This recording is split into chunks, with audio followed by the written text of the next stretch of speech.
അസ്സലാമു അലൈക്കും വറഹ്മത്തുള്ളാഹി വബറകാതുഹു. ബിസ്മില്ലാഹിർ റഹ്മാനിർ റഹീം.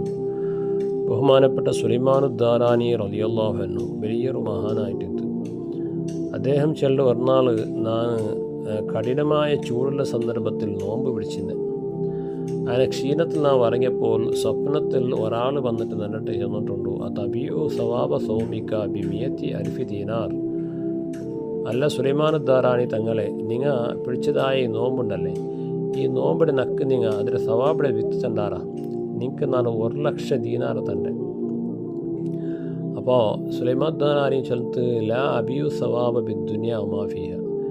ഈ താന്നതായ ദുനിയാവും ഈ ദുനിയാവിലുള്ള സകല എന്തു തക്ക് തന്നെങ്കിലും ഈ നോമ്പിടെ നിങ്ങൾക്ക് വിൽക്കില്ല ചെന്ന്. അപ്പോൾ അയാൾ കേട്ടത് ഫബി അയ്യഷയും തബിയുഹു, പിന്നെ ഏത് പകരമായിട്ട് നിങ്ങൾ നോമ്പിടെ വിൽക്കാറ്, നിങ്ങൾക്ക് എന്തിനെ തന്നെങ്കിൽ നിങ്ങൾ നോമ്പ് വിൽക്കൊരു അടിയുള്ളതാണ്.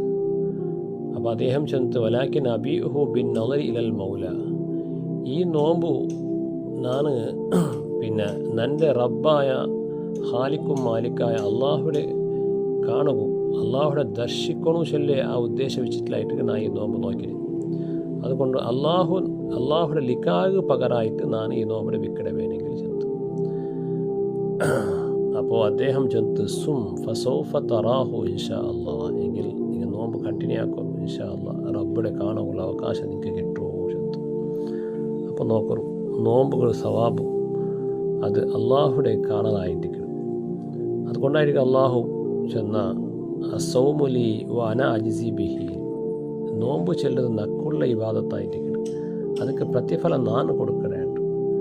അപ്പോൾ ബാക്കിയുള്ള ഇബാദത്തെല്ലാം അത് അള്ളാഹുവെ ഉള്ളതായിരിക്കണം. എങ്കിൽ നോമ്പിടെ പ്രത്യേകിച്ച് ചെല്ലുക, കാരണം അതൊക്കെ പ്രതിഫല റബ്ബിടെ കാണുക, ലിക്കാ റബ്ബി, അള്ളാഹുടെ കാണേണ്ടത് അത് വലിയൊരു ഒരു മനുഷ്യനെ സംബന്ധിച്ചിടത്തോളം ഏറ്റവും വലിയ വാല്യൂ ഉള്ള ഒരു കാര്യമായിരിക്കണം അള്ളാഹുടെ കാണുക എന്നത്. അതിലത്ര വലിയൊരു ഒരു ആശ മനുഷ്യക്ക് വേറെ ഒന്നും ഇക്കല്ല. സ്വർഗത്ത് കണ്ടെങ്കിൽ പോലും മനുഷ്യ അള്ളാഹുടെ കാണേണ്ട ഒരു അവകാശം കിട്ടിയപ്പോൾ അങ്ങ് സ്വർഗത്തെ നിഅമത്ത് പോലും മറന്നു കളയിടാറ് കേട്ടോ. അള്ളാഹുടെ കാണേണ്ട സന്ദർഭത്തിൽ സ്വർഗത്തെ നിഅമത്തുകളെല്ലാം മനുഷ്യ മറന്നു കളയിടുക. അപ്പോൾ അത്രയും വലിയ മഹത്വമുള്ള ഒരു കാര്യമായിരിക്കും നോമ്പ് പിടിക്കൽ. അള്ളാഹു ആ നോമ്പിടെ വേണം പോലെ കറക്റ്റായിട്ട് അതിലെ ഷർത്തും ഫർലെല്ലാം ഒത്തിട്ട് അള്ളാഹുടെ വക്കലിൽ സ്വീകാര്യമായ നോമ്പായ നിലയ്ക്ക് പിടിക്കുമെന്നൊക്കെ അള്ളാഹു നിങ്ങൾക്ക് തൗഫീക്ക് തരട്ടെ. അസ്സലാമു അലൈക്കും വറഹ്മത്തുള്ളാഹി.